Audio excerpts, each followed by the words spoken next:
A couple weeks ago, I shared a video where I provided the 10 best real estate investors to follow if you are a beginner or if you're looking for some new content creators to follow. Today, I present to you the 5 best resources to start if you are a new investor.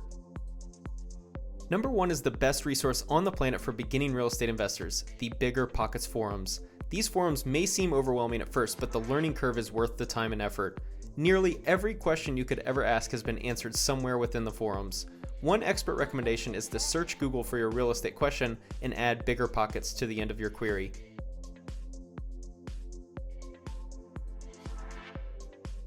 If you're just starting out, you should spend all of your free time reading through these forums. If you're like me and prefer to learn through video, you can use YouTube to supplement anything you come across on the forums that may not be clear. Number 2 is an interview on the Real Estate Disruptors podcast with guest Pace Morby. I'm a huge fan of Pace's content online, and it's good to see him starting to gain traction on YouTube and Facebook. This podcast was enlightening for me as he shares how to grow a real estate business using subject to financing. This is important for beginners because you will need to learn about the benefits of creative financing and becoming unplugged from the mainstream way of thinking about financing, which usually comes from years of brainwashing from your parents, friends, and coworkers and revolves around playing by the bank's rules. The quickest way to grow as a real estate investor is using creative financing, which will allow you to buy many deals without ever needing to worry about the qualifying standards of a bank. I would also recommend joining his Facebook group. As a bonus to number 2, I would recommend Maxwell's video titled 100K a month wholesaling real estate business structure. Max's transparency is refreshing and really valuable as he goes in depth on how he's created a monster real estate business. Max is the real deal, and spending an hour listening to him teach is one of the best ways to spend your time.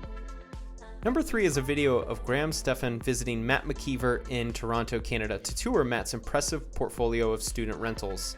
I include this video because I think the strategy of owning property and renting by the room will grow tremendously over the next 20 years. The cash flow of this strategy is much higher than a traditional rental and allows more properties to provide an adequate return on your investment. As properties have soared in value, it's becoming harder and harder to find a rental property that provides a good enough return for your time and risk. By using Matt's method of rehabbing property to gain equity and then renting by the room, he explains how he was able to grow to a huge rental portfolio in just a couple of years. Number 4 is a podcast by Sean Terry. Episode 158 of his Flip to Freedom podcast is titled Pre-Foreclosure Dominance. What makes this episode great is that he breaks down a marketing strategy that new wholesalers can implement immediately. The goal of all new real estate investors should be to learn how to hunt for deals. Once you have the skill of finding deals off market, then you have the golden ticket in your hand. Sean's game plan to find properties off market is applicable for all newbies and doesn't require much startup money. This podcast doesn't specifically target pre-foreclosures only. His strategy can be implemented on any list, whether it's from driving for dollars or a purchase list.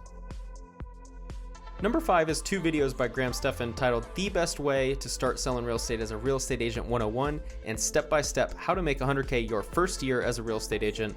These 2 videos are only applicable if you're looking to get your real estate license, but it's something I'd recommend all new investors pursue. There is a startup cost, but becoming a member of a team under an experienced broker, learning all laws within real estate, and having access to the MLS is very valuable. Whatever your strategy is as a new real estate investor, you're always going to want to know the value of properties you're pursuing, and having access to the MLS has a cost. Additionally, if you plan on purchasing or selling any deals through the MLS, you might as well keep the 3% on the buy and sell side as an agent. If you're a beginner with real estate investing, I hope you take the time to investigate these resources, as they will help show you how to advance in your hopefully fruitful career. If you have any other resources that you'd recommend for beginners, please let me know by dropping a comment with their name and content.